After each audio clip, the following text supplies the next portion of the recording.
Mesdames et messieurs, bonsoir. Merci de nous rejoindre à Canal Algérie pour un nouveau numéro de questions d'actu.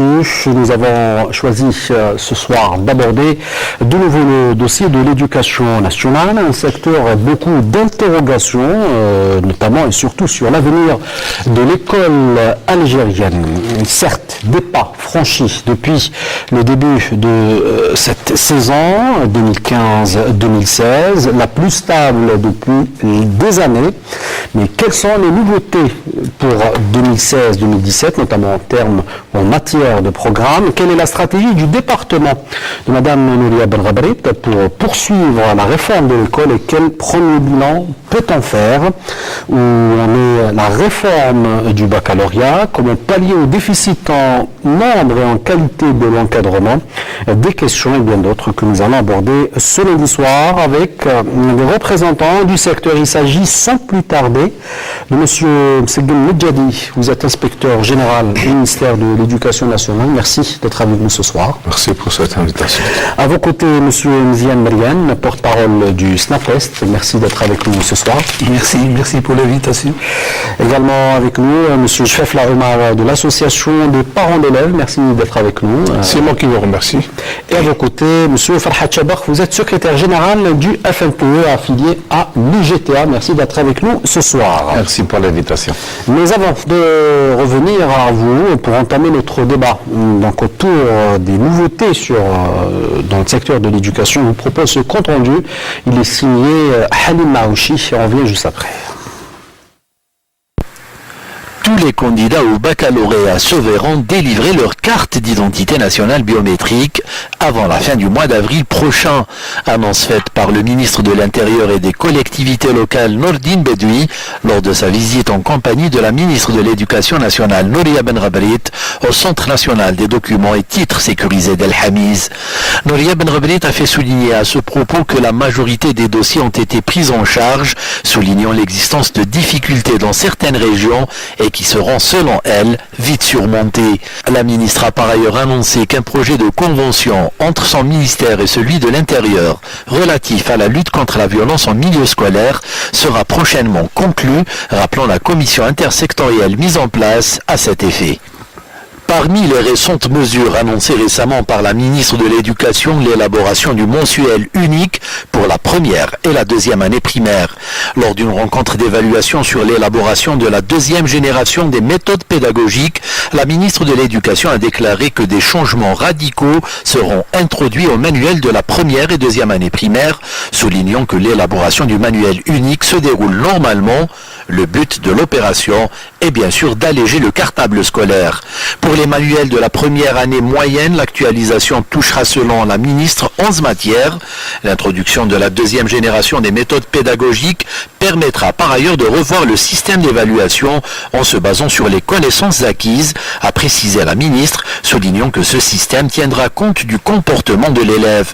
Concernant les changements à introduire au baccalauréat, Mme Benrabrit a indiqué que la commission en charge de cette opération soumettra ses propositions sur l'amélioration du système d'évaluation des examens nationaux au gouvernement en juin prochain. Nouria Benrabrit qui s'est rendue mardi au siège de l'Office national des examens et concours ONEC pour inspecter les préparatifs des examens et concours organisés par le secteur. Lors d'une rencontre avec les cadres et les travailleurs de l'Office, Mme Benrabrit a donné des instructions fermes pour préserver la crédibilité des examens et concours organisés par le secteur, notamment le baccalauréat. À ce propos, la ministre a souligné la nécessité de s'assurer que les sujets d'examen sont exempts d'erreurs avant de les soumettre à l'impression. Par ailleurs, la ministre a indiqué que l'Office national des examens et concours supervisera le concours de recrutement des enseignants prévu fin mars courant, compte tenu de son expérience professionnelle, et ce, afin d'éviter les dépassements enregistrés dans le passé dans de tels concours. Elle a indiqué que dans le courant de cette semaine sera annoncée la date du concours de recrutement des enseignants. Je commence avec vous, M. Mseguen Medjadi, je rappelle inspecteur général au ministère de l'Éducation nationale. Alors, il est difficile certes de faire un bilan objectif en l'absence de chiffres autour des réformes engagées, mais la tendance reste la même. On parle toujours de déficit en matière de pédagogie. Qu'en pensez-vous ? Il y a deux évaluations qui ont été faites en 2014 et 2015. Et je peux vous assurer que 70% des recommandations portaient justement sur le déficit pédagogique. Et c'est pour cela qu'à travers ces recommandations, il a été décidé de déployer tous les efforts du ministère sur la partie pédagogique et la partie de la gouvernance qui est aussi un élément important qui est lié à la pédagogie. Et bien sûr, ces deux leviers ne peuvent être développés que par une stratégie de la formation. Et c'est ce que nous sommes en train de faire. Le déficit pédagogique s'est aussi traduit rapidement par le biais de la Commission nationale des programmes de rédiger de nouveaux programmes qu'on a appelés programmes deuxième génération. Deuxième génération, oui. Et ces programmes sont prêts, ils sont actuellement développés au niveau des enseignants qui seront chargés de ces enseignements, aux environs de 60 000 enseignants entre la première année et la deuxième année primaire, et aussi les enseignants du collège en première année moyenne qui seront chargés aussi de prendre en charge les nouveaux enseignements à travers 11 nouveaux manuels. Cela demande aussi de développer chez les enseignants, mis à part l'information sur le programme, de développer une nouvelle pédagogie, de nouvelles pédagogies. Comme pour le primaire, il s'agit, comme nous avons développé 2 manuels pour la première année primaire. Donc pour le premier, c'est les disciplines scientifiques. Le deuxième manuel, c'est la langue arabe et les disciplines sociales. Donc il fallait introduire une nouvelle pédagogie, une nouvelle structuration des enseignements par le biais de ce qu'on appelle l'interdisciplinarité. C'est-à-dire que l'enseignant, à ce niveau-là, dans ce premier palier, et nous sommes en train de le faire, le former à développer un enseignement et des apprentissages en mettant plusieurs disciplines en œuvre, en même temps sur des activités précises. Mais est-ce que vous pensez qu'il y a rupture avec les anciennes pratiques de manière à se faire ressentir auprès des parents? Ce qu'il faut remarquer, que depuis l'avènement de la réforme en 2003, le problème de la pédagogie n'a pas été sérieusement pris en charge. Certes, on a mis en place de nouveaux programmes, de nouveaux manuels, et comme c'était l'urgence, la pédagogie, la pratique de la classe n'a pas été réellement prise en charge. Cette fois-ci, ces erreurs-là, nous voulons les éviter. Donc, développer ces nouvelles pratiques qui sont conformes au nouveau programme. Et là, ça nous a demandé depuis le mois de novembre 2015 de mettre en place un plan national de formation qui a touché actuellement plus de 1000 inspecteurs, démultiplicateurs qui vont commencer dès le mois d'avril à démultiplier cette formation au niveau des enseignants qui seront prêts à prendre en charge ces nouveaux programmes en septembre 2016 pour que les nouveaux manuels qui seront mis en place dès le début de ce mois, du mois de septembre, les enseignants seront dans la possibilité de les mettre en œuvre selon la nouvelle approche que nous voulons développer, à savoir l'interdisciplinarité. Monsieur Mzalmelen, alors, si on a bien compris, donc l'efficacité pédagogique est étroitement liée à la fois au manuel scolaire et à la formation de l'enseignant. Faut-il maintenant attendre encore quelques années pour voir les résultats ou les premiers résultats de ces réformes? Merci. Je crois qu'il ne s'agit pas d'attendre, il s'agit de prendre le taureau par les cornes et d'aller de l'avant. Moi, je dirais... Est-ce qu'on l'a fait, justement? On a perdu, moi, je dirais, beaucoup de temps. Lorsqu'on parle d'évaluation, il y a nécessité de passer, sans me tromper, par 3 étapes. Il y a l'appréciation de ce qui a été fait. Et deuxième facteur très important pour évaluer, déterminer les causes. Et une fois qu'on a déterminé les causes, on doit passer à une chose très importante, c'est la remédiation. Lorsqu'il y a eu halte pour discuter des 10 années de l'application de la réforme, effectivement, ça a été fait par des spécialistes, mais on aurait aimé que faire apparaître les objectifs assignés à la réforme de Benzaoui, évaluer objectif par objectif. Est-ce que ces objectifs ont été atteints? S'ils n'ont pas été atteints, et là que je reviens à la nécessité de passer par les 3 étapes, déterminer les causes qui ont fait que ces objectifs n'ont pas été atteints. Une fois les causes déterminées, on passe à ce qu'on appelle la correction, la remédiation pour progresser, pour aller de l'avant. Maintenant, la matrice essentielle pour la réussite de la réforme, on l'a toujours dit, c'est l'acteur principal qui est dans la classe, qui va transmettre ses savoirs aux enfants, c'est l'enseignant, c'est la formation de l'enseignant.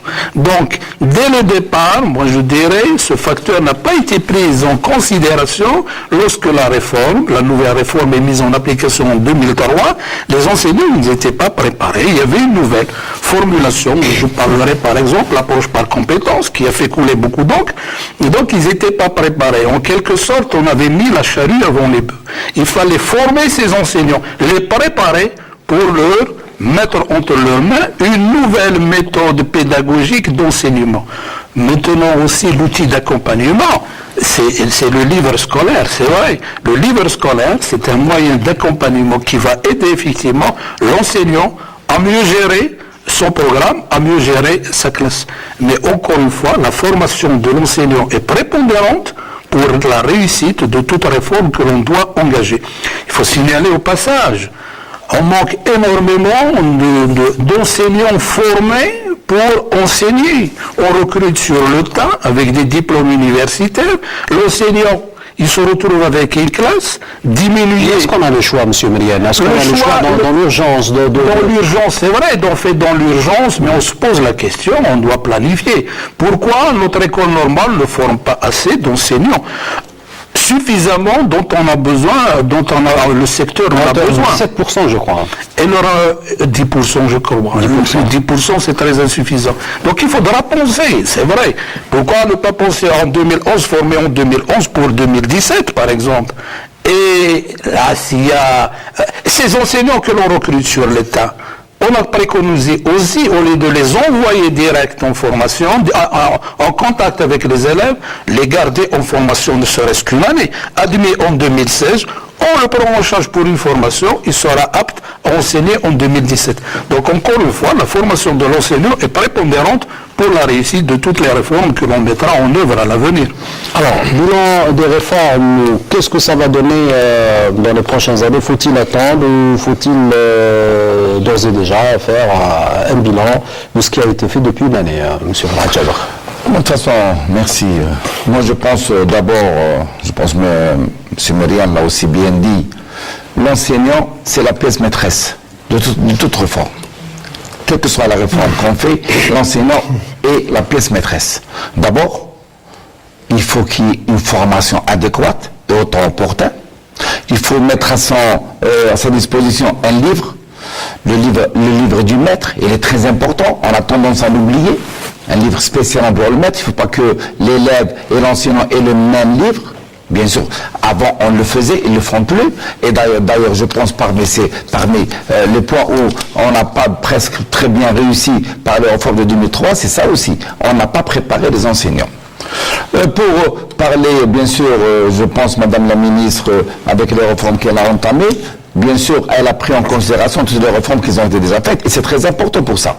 Je pense, le plus important dans ces réformes, il faut, je pense, une évaluation sincère. Les points positifs, il faut les renforcer. Les points négatifs, il faut, je pense, il faut les améliorer, il faut les corriger. Et je pense que c'est ça le plus important. Il ne suffit pas, par exemple, de critiquer telle ou telle réforme sans donner la réponse adéquate, bien sûr, ou corriger l'erreur qui a été faite. Moi, j'insiste d'abord, pour quelle que soit la réforme, moi j'insiste en tant que syndicaliste sur l'être humain. L'être humain, la formation. La ressource humaine, oui. La ressource humaine, c'est la plus importante. Quel que soit le livre qu'on met à la disposition, si on n'a pas un enseignant qui est bien formé, ils ne peuvent pas communiquer avec ses élèves. Et je pense, on parle beaucoup plus de la formation. Nous, on a toujours préconisé pour récupérer les ITE qui ont été mis à la disposition du ministère de l'enseignement supérieur pour qu'on puisse faire la formation continue des enseignants. Et aussi, et vous l'avez dit, je pense, pour les recrutements, et c'est bien dommage de le dire aussi, ceux qu'ils ont recrutés, ils sont prédisposés à enseigner parce qu'ils n'étaient pas, au départ, ils n'ont pas été formés pour un enseignement. On les met directement le premier jour, directement avec les élèves. Ils ne sont pas formés en pédagogie, en psychologie. Des fois, ils n'arrivent même pas à maîtriser une classe. Comment est-ce que vous pouvez qu'ils puissent communiquer et donner un enseignement aux élèves? D'abord, c'est à cause de ça qu'on dit il faut quel que soit le programme. Nous, en tant que syndicat, quand on demande à être associé, c'est pas dans un but de gérer. Nous, on ne gère pas. C'est le ministère. C'est de donner peut-être nos expériences au niveau du domaine d'éducation. On est enseignant, on est toujours en contact avec les élèves, avec les enseignants, pour essayer d'améliorer. C'est vrai, les programmes et livres, je pense qu'ils sont prêts, mais je peux vous dire que, je m'excuse de le dire, aucun enseignant n'est au courant de ce qui se passe. Généralement, on prépare un enseignant au nouveau programme. Vous voulez dire que vous ne savez rien du tout sur le contenu du programme qui va être proposé en début de saison? Oui. Aucun enseignant. Nous, en tant que responsables qui sont presque en coordination étroite avec le ministère, on aurait aimé au moins les axes. Quels sont les axes? Quels sont pour préparer aussi les enseignants? Les enseignants, il faut qu'ils soient pris. C'est vrai, je pense ils ont dit à partir du mois d'avril, mais je sais, on va être pris par le temps parce que c'est un nombre très important, surtout première année primaire et deuxième année primaire, et première année moyenne aussi, c'est un nombre important. C'est dans ce sens qu'on essaie avec le ministère pour qu'on le mette au courant. Quand on parle en tant que partenaire social, il faut qu'on soit un partenaire social à 100%. Alors, vous me relancez sur la question des nouveautés qu'il y a dans les manuels scolaires pour la rentrée 2016 et 2017. Monsieur Msegim, vous venez d'écouter la question de monsieur Farhad Chamakh, on connaît. Est-ce qu'il y aura vraiment un changement radical et sur quel plan? Non, je voudrais reprendre un point important, celui de l'information des enseignants au nouveau programme. La Commission nationale des programmes, qui a la responsabilité d'élaborer ces nouveaux programmes depuis le début des années 2000, a élaboré ces programmes et est en train d'informer wilaya par wilaya sur ces programmes. Elle est à 60% de formation des enseignants concernés. Vous avez 60 000 enseignants concernés par le primaire, entre la première année et la deuxième année. On est à 60%. Pour le moyen, vous avez 140 000 enseignants, professeurs concernés par l'information sur le nouveau programme. Il y a eu une première session, il y a eu une deuxième session faite par la Commission nationale des programmes. Elle est en cours de faire la troisième session. Donc, à la fin du mois d'avril, tous les enseignants, tous les inspecteurs, tous les chefs d'établissement, qui sont au nombre de 16 000 au primaire, tous les inspecteurs de l'administration du primaire et tous les inspecteurs du collège seront informés des programmes avant la fin du mois d'avril. D'ailleurs, prochainement, la semaine prochaine, il y a une opération d'information où les syndicats seront invités. La Commission nationale des programmes va faire une communication sur les nouveaux programmes pour les syndicats, parce qu'il y a un calendrier qui est très chargé. Ces nouveaux programmes, quelle est leur nouveauté? C'est cette question que je voulais aborder. Ce qui vous intéresse surtout, voilà. Quelles sont les nouveautés dans ce nouveau programme? D'abord, comment ont été conçus les anciens programmes?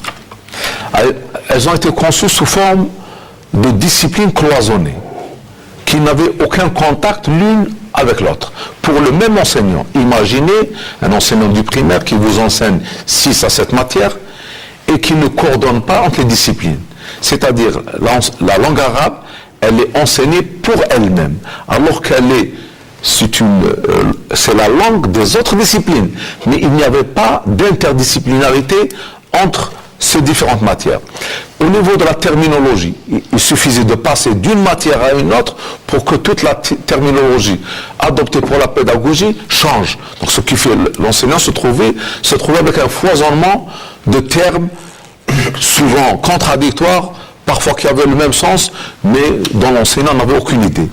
Dans les nouveaux programmes, comment ils ont été conçus? D'abord, nous avons épousé une approche qui est actuellement adoptée dans le monde entier, ce qu'on appelle l'approche curriculaire.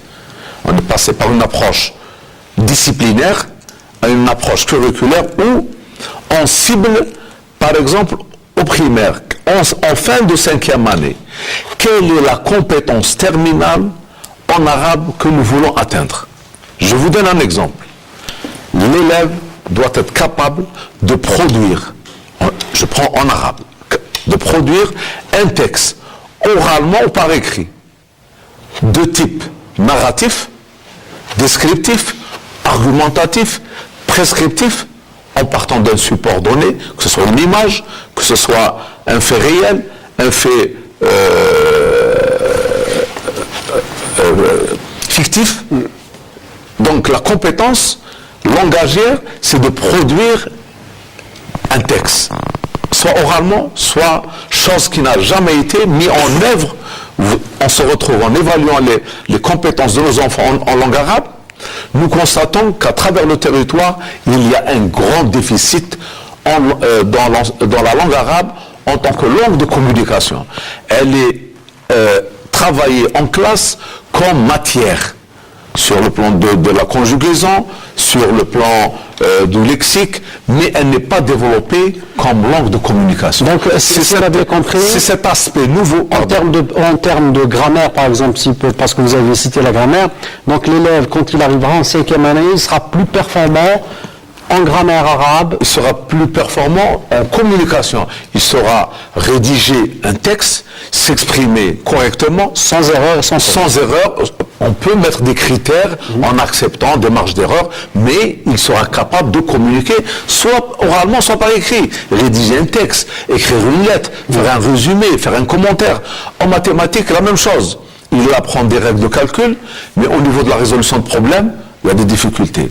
Au niveau d'un phénomène historique, ou bien en éducation civique, que fait l'enfant en éducation civique? Il apprend des résumés.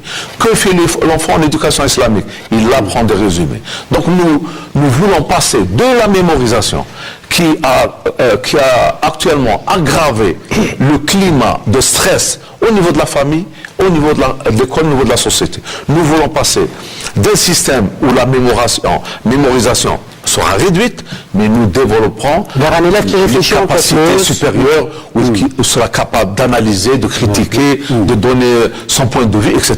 C'est cette façon de faire à laquelle nous voulons y aller. Alors, on écoutera M. Tchefla, représentant des parents d'élèves, toujours autour de l'école, des programmes, de la pédagogie. Qu'est-ce que vous avez proposé je présume que vous avez assisté à des réunions de préparation ou de consultation concernant les nouveaux programmes.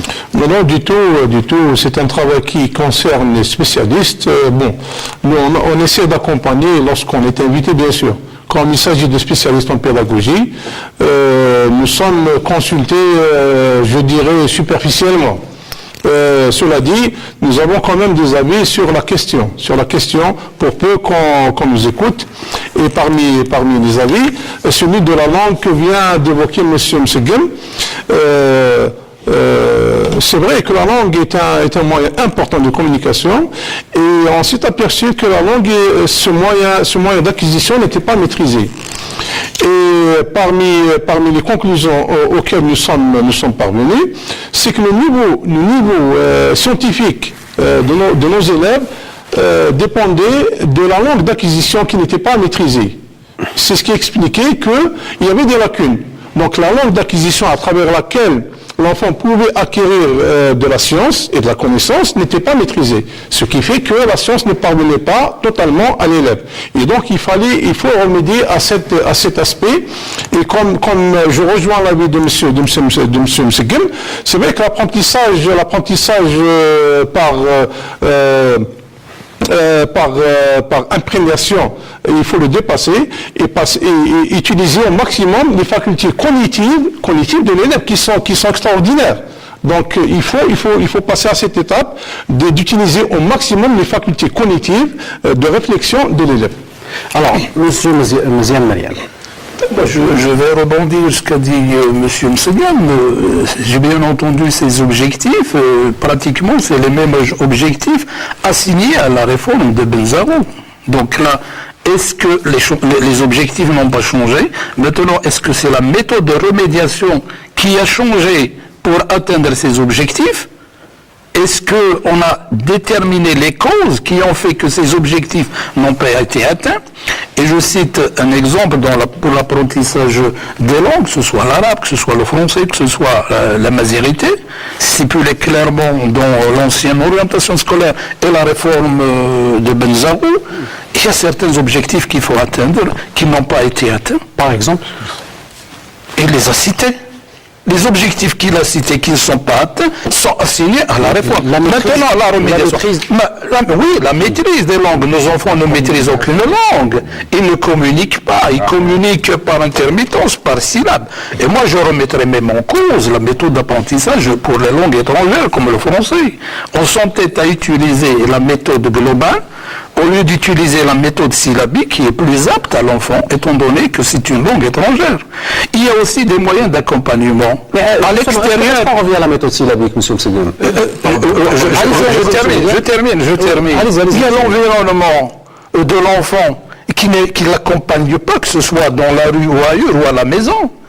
Donc, on a nécessité de passer par la méthode syllabique, étant donné que ce n'est pas la langue qui le retrouve dans la rue, y compris à la maison. Pour pouvoir lire, tout simplement. Oui, pour pouvoir lire, mais pour pouvoir avancer, pour pouvoir apprendre, pour pouvoir saisir les mécanismes de cette langue. On s'entête à faire utiliser la méthode globale qui ne passe pas. Pourquoi ne pas passer par la méthode syllabique? Alors, la question que vous avez posée, M. Msegem. D'abord, c'est vrai, nous ne remettons pas en cause la réforme. L'évaluation qui a été faite, c'est pour corriger les dysfonctionnements dans la mise en œuvre de la réforme. Un, ça a été rappelé, les enseignants n'ont pas été formés. Deux, puisqu'ils n'ont pas été formés, donc l'enseignant est resté dans la même posture, à savoir transmettre un savoir, se baser sur la mémorisation. Donc il s'agissait de reprendre les éléments, comme l'a signalé M. Mriane, à savoir le premier texte qui a été élaboré par la commission installée par M. le Président de la République et où on avait mis en exergue tous les éléments de changement, à savoir la maîtrise de la langue arabe comme langue d'enseignement et comme langue de communication. Parce que, comme l'a signalé monsieur le représentant des parents d'élèves, effectivement, la langue arabe, c'est la langue de toutes les disciplines. Donc, s'il y a un problème au niveau de l'enseignement, de l'apprentissage de cette langue, il va se répercuter directement sur la compréhension des autres disciplines. Permettez-moi de poser une question. Pardon, que je termine l'explication. Vous avez parlé de méthode. Il n'y a aucune méthode meilleure qu'une autre. Il faut les doser savamment. Je prends par exemple, la réforme, elle parle de quoi? Elle parle de l'approche textuelle. C'est-à-dire apprendre la langue par le biais du texte. Parce que le texte véhicule le sens. Mais la démarche pédagogique va aussi à la syllabe. C'est-à-dire qu'il y a un va-et-vient entre le texte et entre la syllabe. Et je rejoins M. Mriane, effectivement, cet apprentissage des langues en général, et de la langue arabe en particulier, exige la même chose, un changement pédagogique, et c'est ce que nous sommes en train de faire.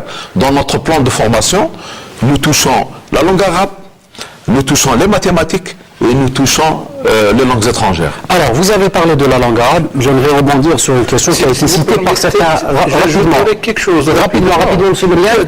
Très bien. Pour accompagner ce que vient de dire M. Msegem, il y a nécessité aussi de réfléchir à l'évaluation, aux épreuves d'évaluation des élèves pour atteindre les objectifs assignés. Je citerai, parce que l'épreuve va tenir certains objectifs, va contenir certains objectifs à atteindre à partir de l'épreuve pour évaluer l'élève. Est-ce que l'objectif est bien atteint? Est-ce qu'on veut que l'élève une épreuve de mémoire, d'analyse, de synthèse, d'intelligence? Donc tout ceci doit apparaître dans l'épreuve que l'on met entre les mains de l'élève pour accompagner ceci. Et il y a nécessité de jumeler l'examen de contrôle, d'évaluation et ce qui est enseigné dans la nouvelle objectivité. Alors, la question d'évaluation reviendra dans quelques instants, mais j'aimerais rebondir, M. Mseghem, rapidement sur la question des langues, la langue arabe qui est la langue de l'enseignement de toutes les disciplines. Mais est-ce que vous trouvez, par exemple, vous ne pensez pas que les élèves, une fois le bac en poche, ceux qui sont orientés vers des filières comme la filière médicale, biologie, est-ce que ces élèves ne présentent pas des carences importantes en langue parce qu'ils vont étudier la médecine dans une autre langue? Est-ce que le ministère de l'Éducation a pensé à ça? C'est-à-dire qu'on va avoir des élèves carrément qui vont changer carrément de langue? Effectivement, nous avons constaté, lorsque nous avons évalué, qu'il y a une faible maîtrise des langues étrangères et en particulier le français.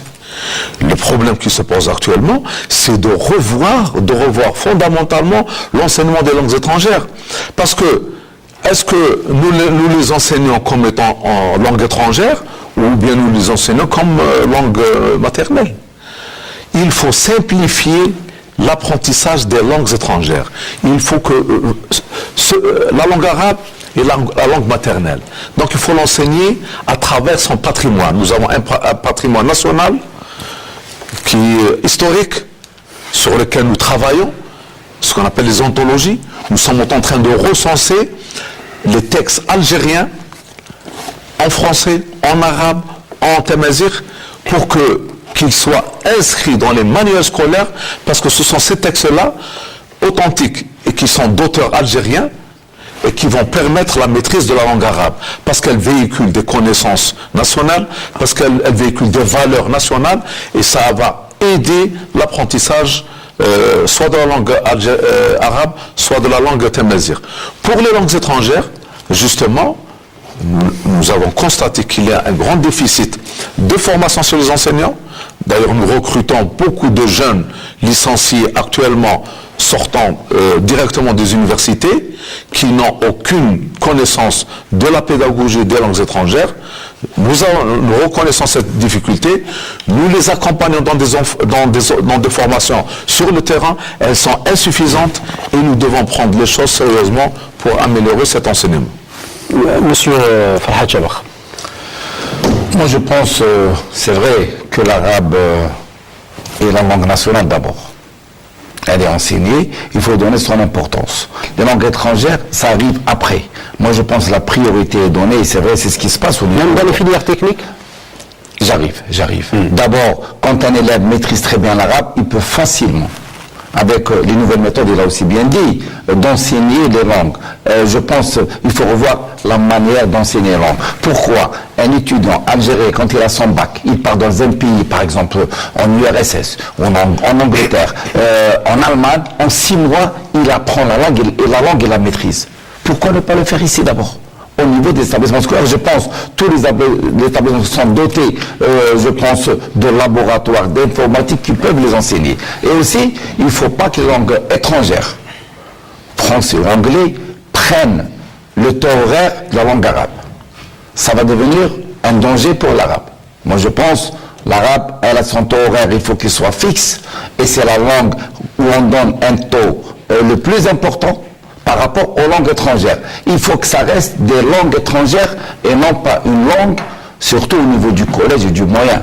Nos élèves, quand ils apprennent très bien la langue française, peut-être allemande ou anglaise, au niveau de l'université, ils ont une facilité énorme de s'adapter de l'arabe à n'importe quelle langue. Et on l'a remarqué. C'est pas le cas maintenant, monsieur Hadjaba.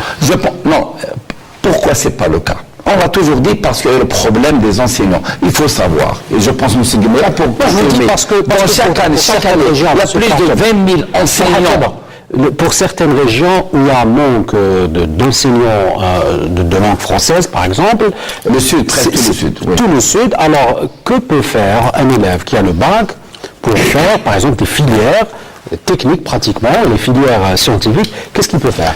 les propositions d'arrêté. Est-ce qu'on va l'exclure de Il ce faut fait? qu'il y ait une coordination étroite entre le ministère de l'Éducation nationale et le ministère de l'Enseignement supérieur. On a demandé à ce que des filières, des instituts spécialement pour les pays surtout du Sud, surtout en ce qui concerne, je pense, le français, l'anglais, les mathématiques aussi. Il y a un manque au niveau du Sud.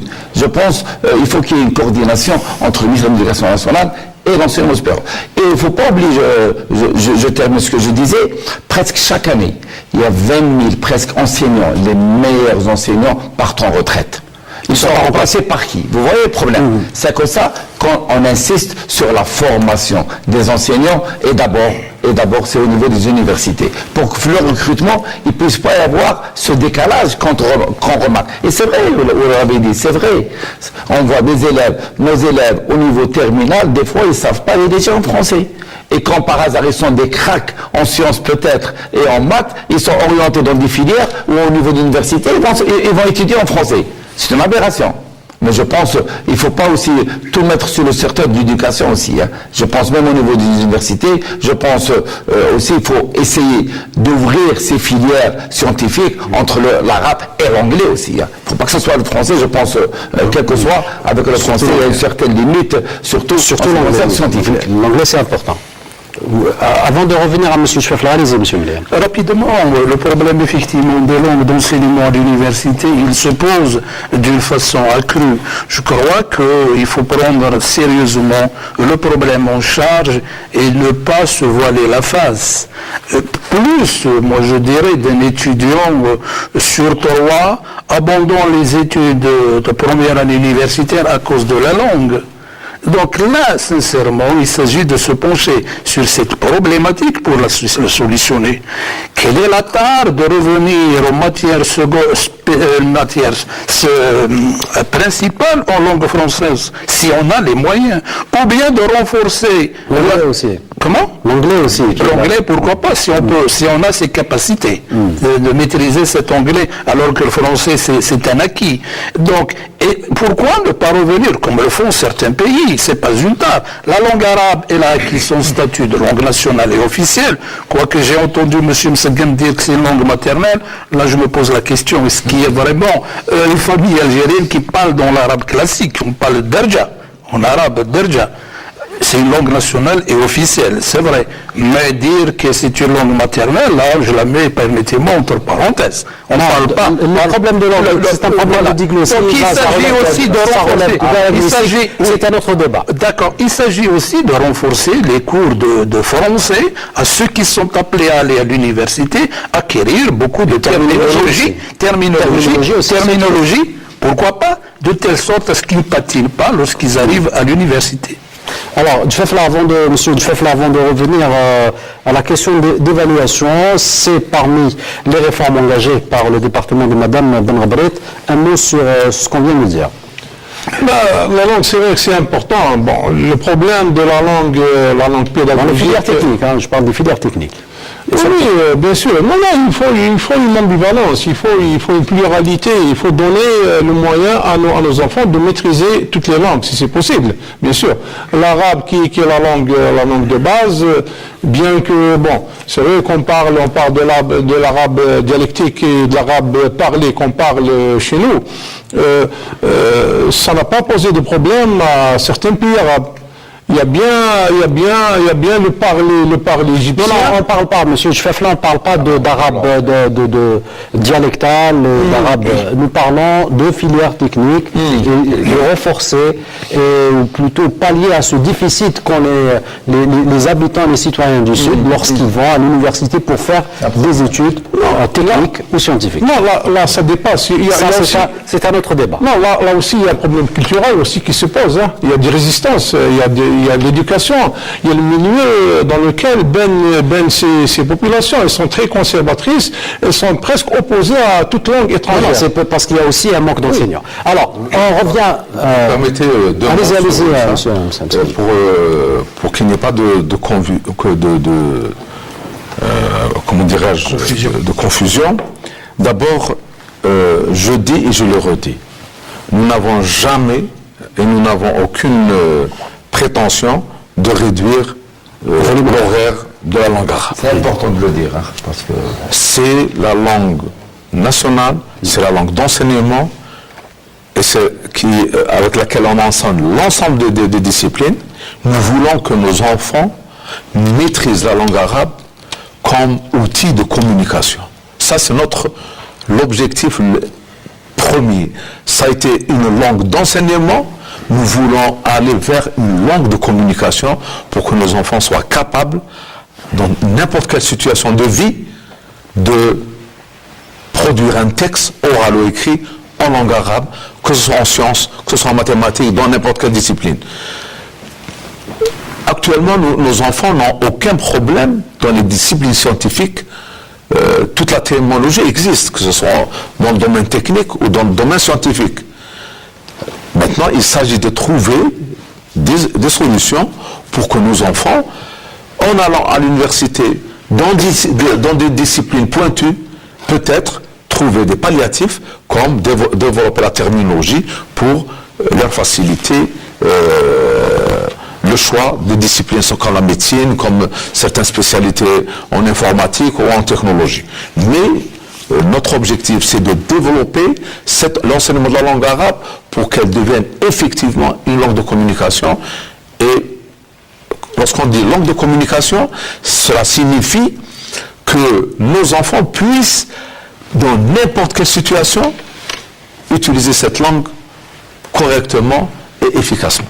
Alors, la question de l'évaluation, des nouveautés cette année, monsieur Msegem, quel bilan peut-on faire? Il n'y a que les compositions qui comptent, notamment pour le primaire.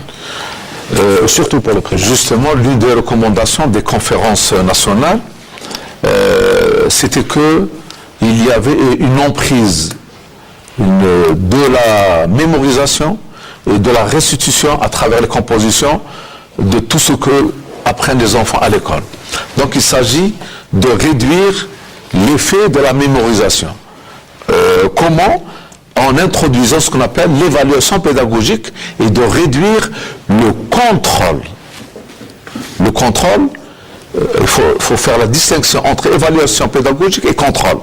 L'évaluation pédagogique s'inscrit dans le cursus de l'apprentissage. Il s'agit de ne laisser aucun élève en marge des apprentissages. Il faut le prendre à temps au niveau de ses difficultés pour qu'il ait un enseignement et une acquisition correcte de tous les apprentissages. Est-ce qu'on a un premier bilan Le premier bilan que nous avons fait au premier trimestre, nous avons constaté effectivement que les enseignants ont été quelque part déstabilisés par cette approche nouvelle, parce qu'ils étaient habitués à attribuer des notes. Donc maintenant, il s'agissait non pas de se fixer sur la notation, mais de se fixer pour corriger les erreurs, les difficultés des élèves, passer plus de temps à aider les enfants à mieux maîtriser les savoirs. Donc sortir de ce système concurrentiel qui existe. Voilà, donc nous avons réduit l'effet de cette notation au primaire, je dis bien au primaire. Pour les autres niveaux, la notation existe toujours, mais nous voulons introduire en même temps, à travers la réforme des programmes, la même chose, une réforme de l'évaluation pédagogique, comme l'a si bien dit M. Brian. Je ne peux pas faire une révolution dans les programmes et ne pas toucher l'évaluation. Il faut que par exemple, je développe les capacités d'analyse, de synthèse, de critique au niveau des apprentissages, il faut que je propose après des situations assez complexes où l'enfant va analyser, va synthétiser ces situations et émettre des hypothèses et trouver la solution appropriée. Et la mémoire sera un moyen uniquement pour l'aider à résoudre ces problèmes. Alors, sortir de ce système compétitif, une bonne chose, M. Merian. Oui, sortir de ce système compétitif qui handicape un peu les élèves, parce qu'on a tendance à assimiler évaluation, sanction, alors qu'évaluation, ça signifie progression et remédiation. Donc, au lieu de l'avoir comme évaluation-sanction, passons à un autre stade que évaluation et remédiation pour permettre à l'élève de progresser. Ce qui est un peu gênant dans l'école primaire, et on l'a constaté chez nos bambins, nos enfants, c'est qu'on a supprimé les devoirs, on a laissé uniquement la composition, mais à l'approche de cette composition, Le stress augmente. le stress augmente, le volume horaire de travail augmente, ils étaient vraiment dépassés. Alors qu'on aurait aimé que ces élèves soient évalués périodiquement, mensuellement. Et cette évaluation, cet examen est très important. Ça va permettre à l'enseignant de corriger progressivement l'enfant, corriger c'est-à-dire C'est lacune.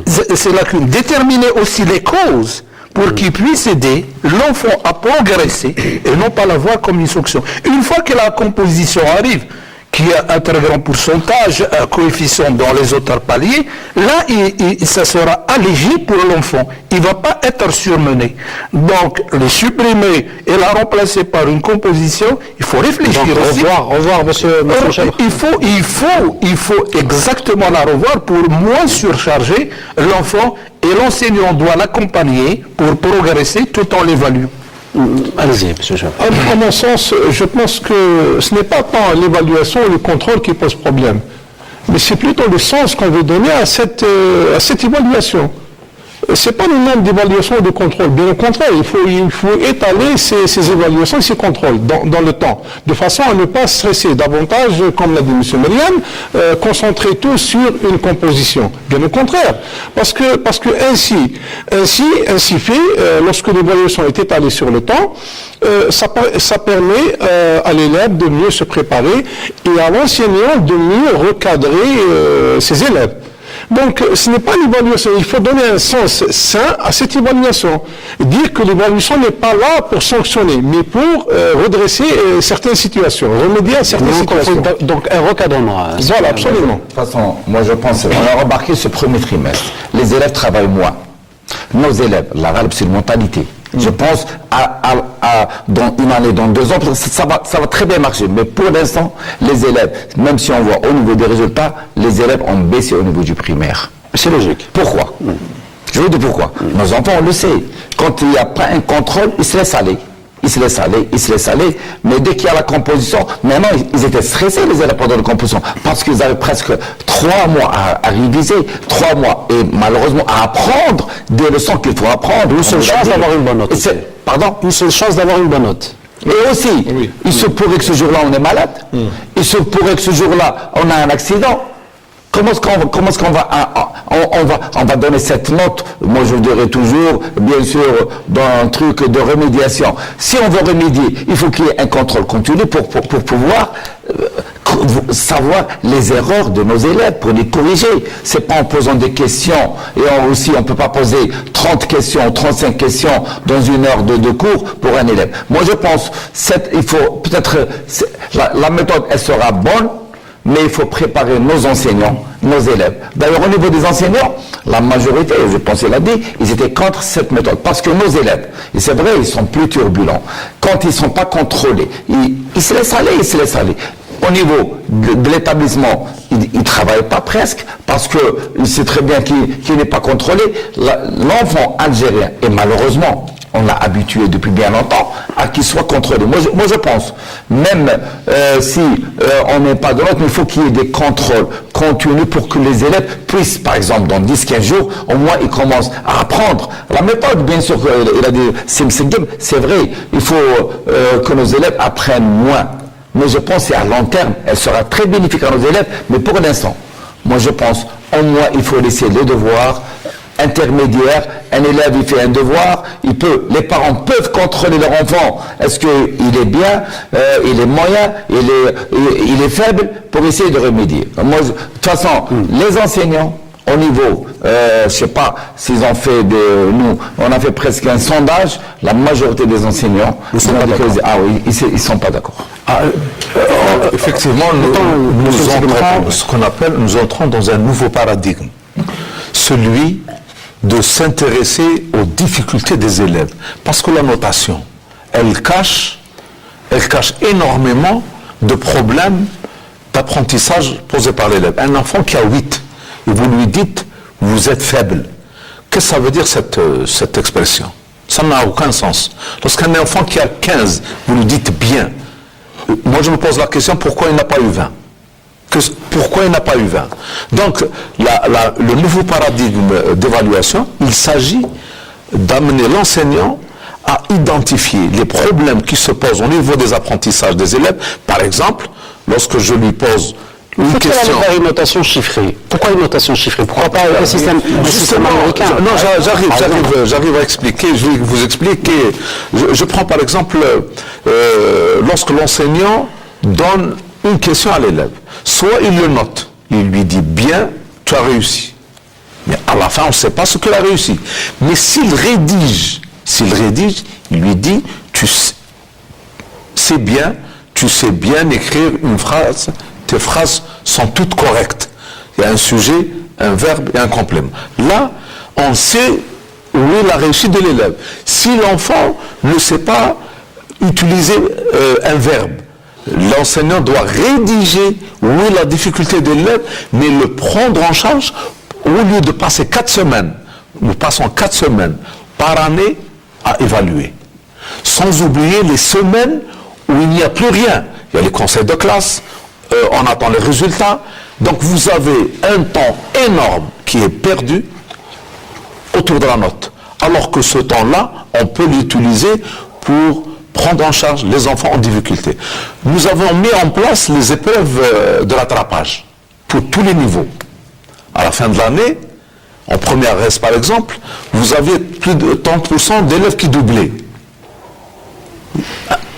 Qu'est-ce qu'on fait? Les élèves qui ont entre 9 et 9,99, ils vont faire des épreuves de rattrapage. Parce que nous savons pertinemment que les élèves dont parle M. Chebach, en courant d'année, des enfants qui ont eu des difficultés, donc nous avons changé notre système d'évaluation. Le 10 ne devient plus une norme sur laquelle on ne revient pas. Les enfants qui ont entre 9 et 9,99, quel que soit leur niveau, bien sûr, sauf les niveaux d'examen, auront la possibilité d'avoir des examens de rattrapage en fin d'année, et il y aura un plan de suivi de ces élèves. Nous allons mettre aussi, pour rejoindre ce que dit M. Chebach, il ne reste pas beaucoup de temps, monsieur. des plans d'évaluation, des plans nationaux d'évaluation dont parle M. Chebach, c'est-à-dire que l'enseignant, on va lui fixer des moments où il va évaluer. Alors, parmi les grandes questions autour de l'évaluation, c'est celle du bac qui attend toujours sa réforme. Ça sera notre dernier axe ce soir, M. Bseghem. On peut parler de ces Vous permettez juste... Allez-y, il ne reste pas beaucoup de temps, M. Je vais essayer d'être rapide, si vous permettez.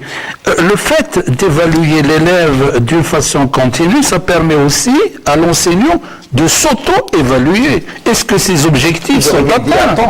Et remédier au bon moment avant l'examen final. Donc ça lui permet de s'auto-évaluer parce que l'inspecteur qui est chargé de l'aider à progresser, parce qu'il peut être compétent et ne pas être performant, donc l'inspecteur qui n'est pas là, donc l'enseignant peut auto-évaluer. Si vous permettez, on va parler du bac.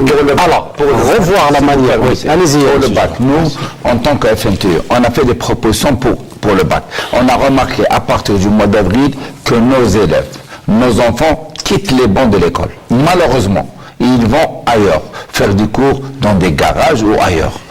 Quelle est la méthode pour garder nos enfants? La première, on a dit qu'il faut que la fiche de synthèse soit prise en considération en prenant en compte les résultats de l'année pour le redoublement ou pour peut-être l'orientation au niveau de l'université, mais surtout, nous, ce qu'on a proposé, il faut qu'il y ait 2 sessions de bac. La première partie, c'est en deuxième année secondaire, les matières qui ne sont pas essentielles, que les élèves composent, et en terminale. En terminale, les matières essentielles, en ajoutant un taux horaire pour ces matières, pour que nos enfants puissent réussir, surtout parce que le bac, c'est pas une fin en elle-même, mais c'est un début au niveau de l'université. Et aussi, il faut qu'il y ait aussi, puisqu'on a introduit le système, bien sûr, de rattrapage au niveau de tous les cycles, de la première année moyenne jusqu'à presque en deuxième année secondaire. Pourquoi pas nos élèves, et surtout, des fois, nous, en tant qu'enseignants, des fois, on se trompe aussi pour l'évaluation en bac. Parce que ma correction, moi, en mathématiques, et mon collègue, c'est pas la même. Il faut que tous les élèves, qu'ils ont entre 9 et 9,99, pourquoi pas leur donner une autre chance, le bac, de refaire le bac. Ceux qui ont 9 et 9,99, et aussi, on va on va élever le taux de réussite au baccalauréat. Alors, dernière déclaration, j'allais dire officielle, c'est de la part d'un responsable, M. Mseghem, d'un responsable du ministère de l'Éducation, c'était hier sur les zones d'Alger et Chaîne 3. Alors, il pourrait y avoir des changements l'année prochaine. Qu'est-ce qu'il y a de concret? Qu'est-ce qu'il y a de concret concernant le bac, bien sûr. Pour le baccalauréat, nous sommes encore en phase de proposition. Nous sommes encore en phase de... Nous allons inviter, monsieur le syndicat, le 10 avril pour un nouveau round d'analyse des propositions presque 3 séances qui ont été déjà émises. Parce que c'est un dossier tellement important pour lequel il ne faut pas se tromper. Il y a eu beaucoup d'hypothèses. Il y a les hypothèses sur les disciplines anticipées pour la deuxième AS, sur lesquelles il y a des propositions pour la fiche de synthèse, il y a les propositions pour le contrôle continu. Donc il y a énormément d'hypothèses. Et l'idée sur laquelle tout le monde s'est entendu, c'est de réduire le nombre de journées du baccalauréat.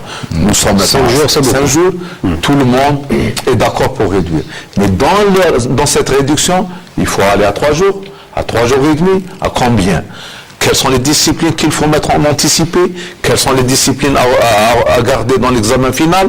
Tout ça, le débat est encore ouvert et nous allons inviter nos amis des syndicats et des parents d'élèves le 10 avril pour encore continuer à réfléchir pour que le dossier soit déposé au niveau du gouvernement. Allez-y, M. Mediane, rapidement. Il y a sincèrement nécessité d'une nouvelle vision pour les examens de fin d'année, le bac et le BEG. À eux deux, ils cumulent, moi je dirais, 2 fonctions, 2 objectifs. Il y a la certification, il y a aussi la sélection et l'orientation. La certification, elle est certifiée avec le diplôme. Et on utilise le diplôme pour la sélection et l'orientation, et c'est là que se pose le problème de sélection et d'orientation. Tel qu'il est présenté actuellement notre bac, moi je dirais c'est beaucoup plus un certificat de fin de cycle et non pas un bac, vu le nombre de coefficients assez importants que portent les matières secondaires qui permettent dans certains cas aux candidats d'être admis, même un scientifique avec un 9 en maths, 9 en sciences, 9 en physique, il se retrouve admis au bac.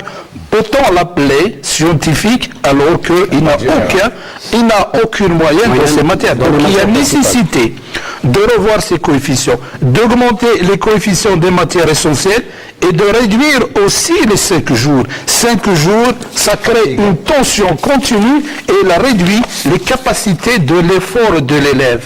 Je vous remercie. Vous faites comme ça. Alors, on a presque atteint une heure, peut-être un tout dernier mot. Je vais faire un tour de table. Alors, une année 2015-2016, une saison plutôt stable, la plus stable, je dirais, depuis des années. Donc, la charte a bel et bien réussi, peut-on le dire? Non, de toute façon, en ce qui concerne la charte, c'est vrai que c'est une année qui est stable, et on peut le dire, tout de toute façon, sans rougir, au niveau du ministère, il y a les portes sont ouvertes aux syndicats, il y a le dialogue. Mais au niveau des DE, quelques DE, malheureusement, ne suivent pas. Et aussi, quelques directions, presque des instituts, etc. Moi, je pense, le ministère doit se pencher beaucoup plus sur ça, pour qu'il y ait une stabilité. Parce que nous, en tant que syndicat, parce que si on a signé, c'est pour donner un point fort aux parents, aux élèves, que nous, en tant que syndicat, notre but, c'est pas la grève. C'est de défendre les acquis, défendre, bien sûr, les travailleurs, mais aussi on pense en nos enfants, parce qu'avant d'être syndicat, on est enseignants et on est parents d'élèves. Moi, je pense, c'est au ministère. D'ailleurs, dans 2 jours, je pense, le 16, on va se revoir pour revoir et faire des propositions concernant justement cette charte. Et c'est très important. Alors, d'ailleurs, parce que c'est un point parmi qui est signé au niveau de la charte qu'il faut revoir d'une manière continue et pourquoi pas associer aussi les 2 autres syndicats qui n'ont pas encore ratifié. Monsieur Mseghem. Je rebondis sur ce qu'a dit M. Cheber. Effectivement, il y a un climat favorable. On peut le reconnaître, il y a un climat favorable. Nous sommes dans un processus de mise en œuvre de cette charte. Les portes sont ouvertes. Les 8 syndicats, nous nous rencontrons régulièrement. Nous faisons des évaluations de ce que nous faisons. Le CNAPEST, il y a des rencontres avec le CNAPEST. Les portes sont ouvertes. Je pense que nous sommes optimistes à l'avenir pour qu'il y ait un véritable climat de travail avec l'ensemble de nos partenaires. Merci, monsieur Msegel Djadi, je rappelle inspecteur général au ministère de l'Éducation nationale. Merci à vous également, monsieur Mziane Mariane, porte-parole du SNAPEST. Merci à vous également, monsieur Djfafla Omar, de l'association des parents d'élèves. Et merci à vous également, monsieur Farhat Chabakh, secrétaire général de la FNTE, affilié à l'UGTA. Merci, madame, monsieur, de nous avoir suivis. On espère vous retrouver la semaine prochaine pour un nouveau thème de questions d'actu. Je vous dis au revoir et bonne soirée.